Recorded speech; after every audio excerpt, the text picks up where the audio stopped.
আসসালামু আলাইকুম ভিউয়ার্স, আশা করি সকলে ভালো আছেন। আপনারা যারা ফেসবুক আইডি পার্মানেন্টলি ডিলিট করতে চান কিন্তু ডিলিট করতে পারেন না, বা ডিঅ্যাক্টিভ করতে চান কিন্তু ডিঅ্যাক্টিভ করতে পারেন না, আজকের ভিডিওটা তাদের জন্য।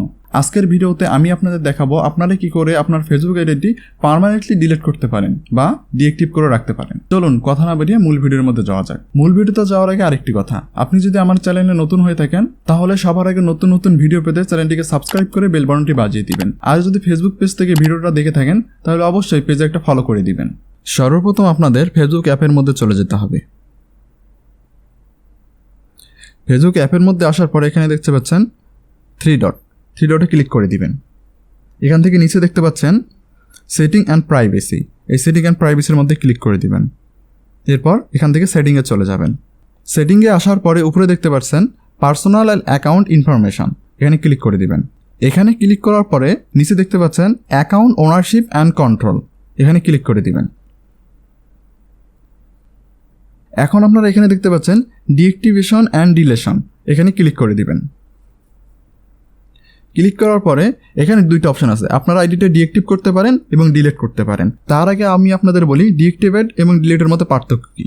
আপনি যদি আইডিটা ডিঅ্যাক্টিভ করেন তাহলে আপনি যে কোনো সময় আপনার আইডিতে আপনি ফিরে আসতে পারেন, এবং আপনি যদি ডিঅ্যাক্টিভ করেন তাহলে আপনি যার যার সাথে মেসেজ করছেন সে যদি আপনার ইনবক্সে যায়, ইনবক্সে গেলে সেই মেসেজগুলো দেখতে পারবে না, এবং আপনার প্রোফাইলে কেউ ঢুকতে পারবে না, বা আপনার প্রোফাইলে যে আপলোড করা পিকগুলো ছিল সেগুলো আর কেউ দেখতে পারবে না। আপনি যদি চান আবার আপনার আইডি এবং পাসওয়ার্ড দিয়ে অ্যাক্টিভ করে নিতে পারেন।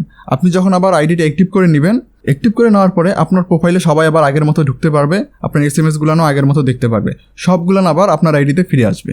তো সর্বপ্রথম আমি কীভাবে ডিঅ্যাক্টিভ করতে হয় সেটা দেখিয়ে দিই। এখানে ডিঅ্যাক্টিভ সিলেক্ট করা আছে, এখানে কন্টিনিউ টু অ্যাকাউন্ট ডিঅ্যাক্টিভেশন, এখানে ক্লিক করে দিবেন। ক্লিক করে দিলে এখানে আপনার পাসওয়ার্ডটা দিয়ে দিবেন। পাসওয়ার্ড দেওয়ার পরে কন্টিনিউতে ক্লিক করে দিবেন। এখানে আসার পরে উপরে দেখতে পাচ্ছেন this is temporary, I will be back, এটা সিলেক্ট করে দিবেন, দিয়ে কন্টিনিউতে ক্লিক করে দিবেন। এখানে নিচে দেখতে পাচ্ছেন automatically received my account in, এখানে আপনি আপনার টাইম সেট করে দিতে পারেন যে আপনি 7 দিন দিলেন বা 1 দিন দিলেন বা 2 দিন দিলেন, এতদিনের মধ্যে আপনার আইডিটা আবার অ্যাক্টিভ হয়ে যাবে। আর আপনি যদি চান যে আপনার ইচ্ছা ছাড়া আইডিটা অ্যাক্টিভ হবে না, তার জন্য আপনাদের ডোন্ট রিসিভড অটোমেটিকলি, এখানে ক্লিক করে দিতে হবে, দিয়ে কন্টিনিউতে ক্লিক করে দিবেন। তারপর এখানে ডিঅ্যাক্টিভ মাই অ্যাকাউন্ট, এখানে ক্লিক করে দিবেন।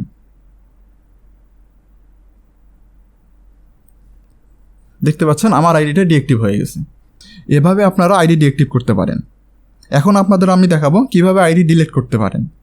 আমার আইডিটা আমি আবার অ্যাক্টিভ করে নিচ্ছি। এখন আপনারা আইডিটা ডিলিট করার জন্য প্রথমে যে প্রসেসগুলো দেখালাম সেগুলো ফলো করে এখানে চলে আসবেন। তারপর ডিলিট অ্যাকাউন্টে ক্লিক করবেন, তারপরে কন্টিনিউ টু অ্যাকাউন্ট ডিলেশনে ক্লিক করে দিবেন। দেওয়ার পরে আপনি কী কারণে আইডিটা ডিলিট করতে চান সেটা সিলেক্ট করে দিবেন। আমি এমনিতে একটা সিলেক্ট করলাম। এখান থেকে কন্টিনিউ টু অ্যাকাউন্ট ডিলেশনে আবার ক্লিক করে দিলাম। এখানে একটা জিনিস দেখেন, আপনি আপনার আইডিটা ডিলিট করে দিচ্ছেন, বাট আপনি চাচ্ছেন যে আপনার আইডির যত ইনফরমেশান সেগুলো আপনি ডাউনলোড করে রাখতে পারেন।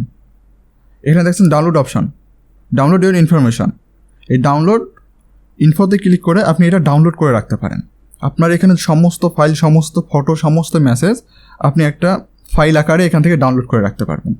আপনার যতগুলান ফটো বা যতগুলান এসএমএস আছে সেই অনুযায়ী আপনার সাইজ হবে, সেই অনুযায়ী আপনি এখান থেকে ডাউনলোড করে রাখতে পারেন। এখন ডিলিট করার জন্য ডিলিট অ্যাকাউন্টে ক্লিক করে দিবেন, দিয়ে সেমভাবে এখানে পাসওয়ার্ডটা দিয়ে দিবেন, দিয়ে কন্টিনিউ ক্লিক করে দিলাম। এখন ডিলিট অ্যাকাউন্টে ক্লিক করে দিলাম।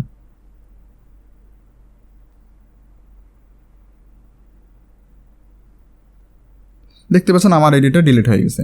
এখন এখানে আর একটা কথা, আপনি যদি পার্মানেন্টলি আপনার আইডিটা ডিলিট করতে চান তাহলে 30 দিনের ভিতরে আপনার আইডিটা কোনোভাবেই আর অ্যাক্সেস করা যাবে না। আপনি যদি ভুলবশত আপনার আইডিটাতে ঢুকে ফেলেন তাহলে আপনার আইডিটা আবার অ্যাক্টিভ হয়ে যাবে। তাই 30 দিন যদি আপনি আপনার আইডিটাতে না ঢুকেন তাহলে আপনার আইডিটা কোনোভাবে আর অ্যাক্টিভ হবে না, এবং 30 দিন পর পার্মানেন্টলি আপনার আইডিটা ডিলিট হয়ে যাবে। এবং 30 দিনের আগে যদি আপনি কোনোভাবেই অ্যাক্সেস করে ফেলেন বা ভুলবশত হয়ে যায় তাহলে আপনার আইডিটা আবার অ্যাক্টিভ হয়ে যাবে। আশা করি আপনারা বুঝতে পারছেন। এই ছিল আমাদের আজকের ভিডিও। আশা করি ভিডিওটা আপনাদের ভালো লেগেছে। যদি ভিডিওটা ভালো লেগে থাকে তাহলে অবশ্যই ভিডিওতে একটা লাইক দিয়ে দিবেন। আপনাদের এক একটা লাইক আমাকে নতুন নতুন ভিডিও বানাতে মোটিভেট করে। এবং ভিডিওটা আপনাদের কেমন লাগলো অবশ্যই কমেন্ট করে জানাবেন, এবং আপনাদের ফ্রেন্ডের সাথে শেয়ার করতে একদমই ভুলবেন না। দেখা হবে পরবর্তী ভিডিওতে। সে পর্যন্ত ভালো থাকবেন। আল্লাহ হাফেজ।